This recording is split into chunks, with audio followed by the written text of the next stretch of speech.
Assalamualaikum warahmatullahi wabarakatuh. Ya, Mbak Ibu, pengawas hebat Nusantara, peserta video konferensi pada siang hari, terima kasih bergabung kepada kelompok kami. Dan terima kasih kepada Bu Endang Lili Utami SPD MPD sebagai moderator, yaitu pengawas SMP Kota Madiun.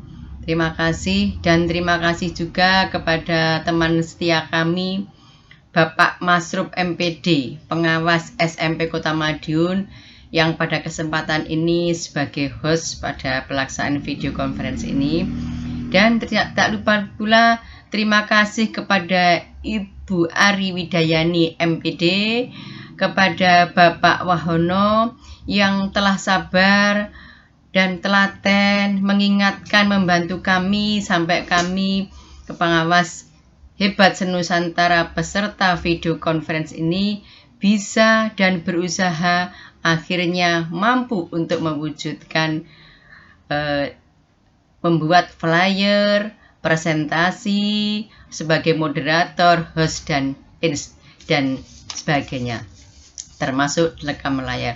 Bapak Ibu yang saya hormati, kami atas nama Sulistianingsi SPD MSI yang sudah disampaikan oleh moderator, saya adalah pengawas SD Kota Madiun yang saat ini sebagai presenter yang insya Allah akan menyampaikan tentang panduan kerja pengawas sekolah di masa pandemi COVID-19 ini, di mana materi ini saya ambil dari LPPKS Kemendikbud.go.id. Baiklah Bapak Ibu, akan kami lanjutkan dan materi ini diikuti sampai selesai, di mana bahwa panduan kerja ini memang kita butuhkan utamanya sebagai pengawas sekolah di masa pandemi ini, di mana kita yang sebelumnya kita menggunakan panduan kerja pengawas yang dulu, maka dengan pandemi ini ada perubahan dan ada penyempurnaan sesuai dengan kondisi saat ini, yaitu karena adanya wabah COVID-19. Baiklah Bapak Ibu, kita mulai. Panduan pengawas yaitu merupakan panduan kerja di mana pengawas sekolah pada masa begini segera merevisi panduan kerja pengawas sekolah sesuai dengan pandemi COVID 2019 pada tahun pelajaran tahun anggarannya Bapak Ibu, pada tahun 2020. Bapak Ibu, bahwa pandemi COVID-19 bukan hanya merupakan suatu musibah Bapak Ibu, tetapi menjadi tantangan yang menarik bagi tenaga kependidikan, khususnya pengawas sekolah penggerak, sehingga mempunyai tujuan untuk mensinergikan tetap bertahan stay at home dengan stay work menjadi hal yang menarik. Pengawas sekolah, kepala sekolah, guru dan peserta didik tetap sehat, akan tetapi pendidikan tetap berjalan mencapai tujuan dan visinya. Jika sinergi ini akan tetap berjalan dan pandemi akan berakhir, mudah-mudahan Bapak Ibu ya, maka akan dihasilkan pengawas sekolah, kepala sekolah, guru dan peserta didik di era baru yang terbiasa dengan era digital. Tujuannya memberikan panduan kepada pengawas sekolah penggerak agar tetap sehat tetapi aman dan terus bekerja.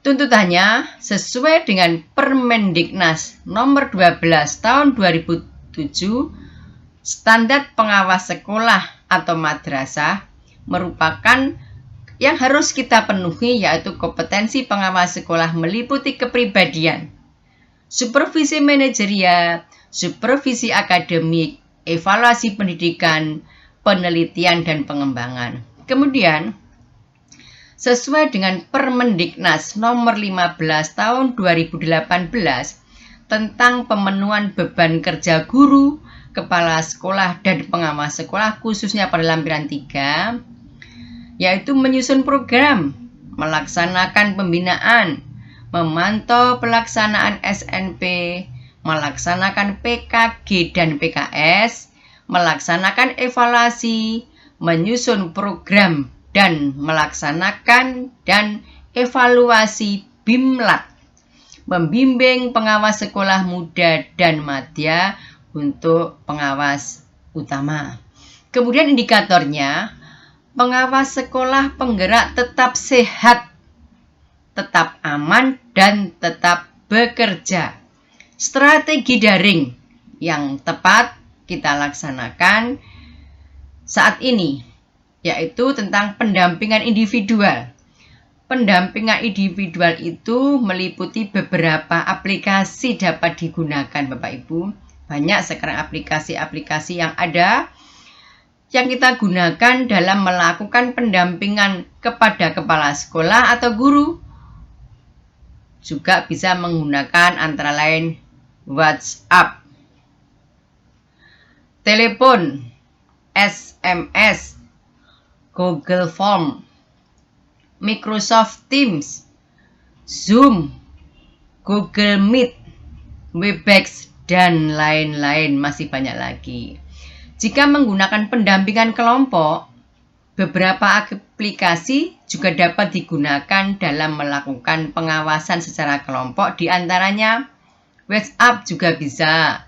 Sekarang ada video call dengan 8 orang, Google Form, Microsoft Teams, Zoom, Google Meet, Webex, dan masih banyak lagi. Langkah-langkah implementasi supervisi manajerial Bapak Ibu, ini meliputi seperti biasanya kita melaksanakan perencanaan, kemudian pelaksanaan dari perencanaan itu, serta evaluasi. Ingat Bapak Ibu, untuk dipahamkan kepada wali murid, kepada semua masyarakat bahwa setiap orang adalah guru dan setiap rumah adalah sekolah. Ini menurut pendapat Ki Hajar Dewantara, Bapak Pendidikan Nasional kita. Jadi tidak asing Bapak Ibu, dengan begini orang tua tidak merasa terbebani lagi, tidak mengeluh lagi bahwa ternyata guru di rumah adalah orang tua sendiri.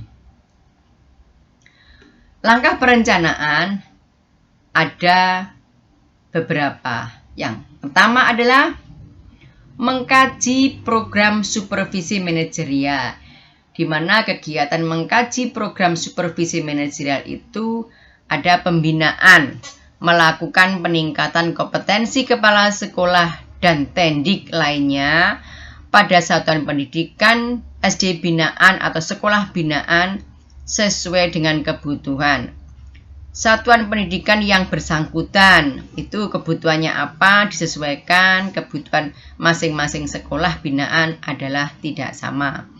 Kemudian bimbingan dan pelatihan atau BIMLAT, melakukan BIMLAT kepala sekolah dan tendik lainnya dalam pengelolaan sekolah dengan kebutuhan satuan pendidikan yang bersangkutan. Kita sesuaikan dengan kondisi sekolah maupun hambatan yang ada, sehingga kita bisa menentukan BIMLAT yang sesuai dengan kondisi sekolah binaan.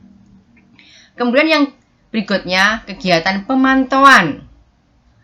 Melakukan pemantauan keterlaksanaan 8 standar nasional pendidikan dalam penyelenggaraan pendidikan dan menemukan hambatan-hambatan.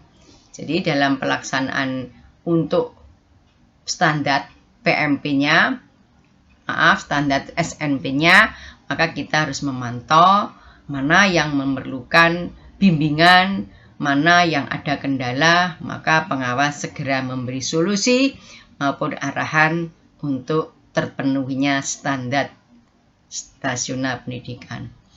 Yang berikutnya adalah penilaian Bapak Ibu, bahwa penilaian itu dilakukan oleh pengawas sekolah yang dimulai oleh penilaian